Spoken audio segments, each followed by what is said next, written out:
In 1964, a Belgian chemist named Corneliu Giurgea was working at UCB Pharma when he synthesized a new compound, 2-oxo-1-pyrrolidine acetamide, or piracetam. It was a cyclic derivative of GABA, the brain's primary inhibitory neurotransmitter, but it didn't work like GABA at all. It didn't sedate, it didn't stimulate. It seemed to improve cognitive function with virtually no side effects or toxicity. 8 years later, Giurgea coined a new word to describe this class of compounds, nootropic, from the Greek noos, meaning mind, and tropion, meaning toward. Giurgea defined a nootropic by 4 criteria: it should improve learning and memory, it should protect the brain from injury, it should have no sedative or stimulant effects, and it should have extremely low toxicity. Piracetam met all 4. It became the prototype for an entirely new category of drugs.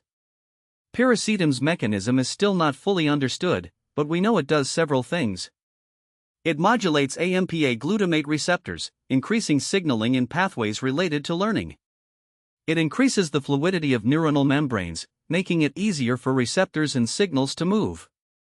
And it improves communication between the 2 hemispheres of the brain via the corpus callosum.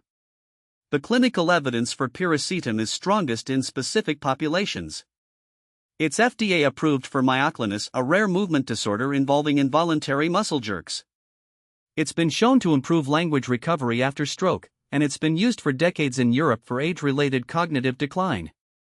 The Cochrane Review, published in 2002, analyzed 9 randomized controlled trials with over 1,600 patients and found that piracetam produced significant improvements on global clinical measures. But here's the critical detail: most of these studies were in people with impaired cognition, elderly adults, stroke patients, those with dementia. In healthy young adults, the evidence is much weaker. Some studies show improvements in verbal learning. Others show nothing. And many users report feeling absolutely nothing when they take it. This is the Racetam Paradox: they seem to work best in brains that need help, and barely register in brains that are already functioning well. Aniracetam was developed by Hoffmann-La Roche in the 1970s. It's a more potent AMPA modulator than piracetam, and it has a unique property: it's anxiolytic. Users describe it as smoother and less edgy than piracetam, with a subtle anti-anxiety component. But aniracetam has a major practical problem: its oral bioavailability is only about 5%. Your liver breaks it down before it can reach your brain. The solution is to take it with a fatty meal, which increases absorption. It's also fat-soluble, meaning you need the fat for it to work at all. This variability in absorption means results are inconsistent. One day it might work, the next it might not, depending entirely on what you ate. Oxiracetam was developed by the Italian company ISF in the 1970s. It's about 3 to 5 times more potent per milligram than piracetam, and it has one key difference: it increases choline uptake in the hippocampus by about 30%. This gives it a mild alerting effect that the other classic racetams lack. It's often called the study Racetam because users report a clean, focused mental energy without the jitters of caffeine or the sedation of aniracetam. But like piracetam, the evidence is strongest in elderly and cognitively impaired populations. In healthy young adults, the effects are subtle enough that many people wonder if they're working at all. Noopept isn't technically a Racetam. It's a dipeptide analog developed in the 1990s by the Russian Academy of Sciences. But it's sold alongside racetams and works through similar pathways. What makes Noopept remarkable is its potency. An effective dose is 10 to 30 milligrams, compared to piracetam's 2,000 to 5,000 milligrams. That's a 1,000-fold difference in potency. Noopept works through a unique mechanism. It inhibits prolyl endopeptidase, an enzyme that breaks down neuropeptides involved in memory.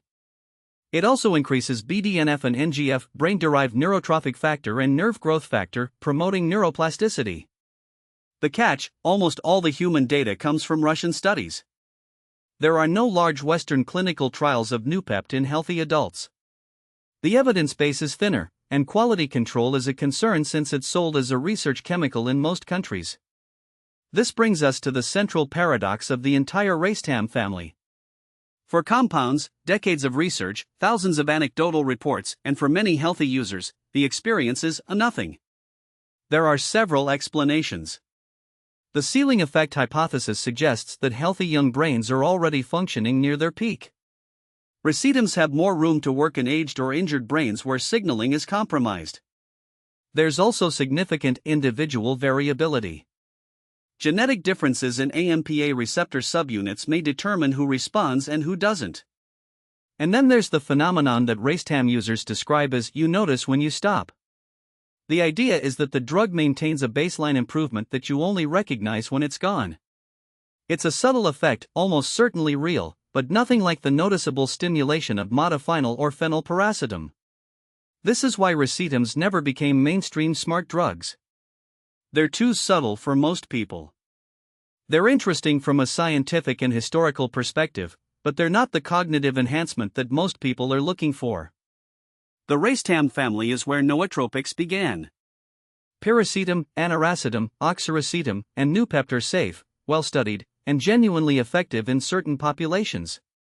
But for healthy young adults, the effects are subtle and inconsistent. If you're looking for a real, noticeable cognitive enhancement, racetams probably aren't where you'll find it.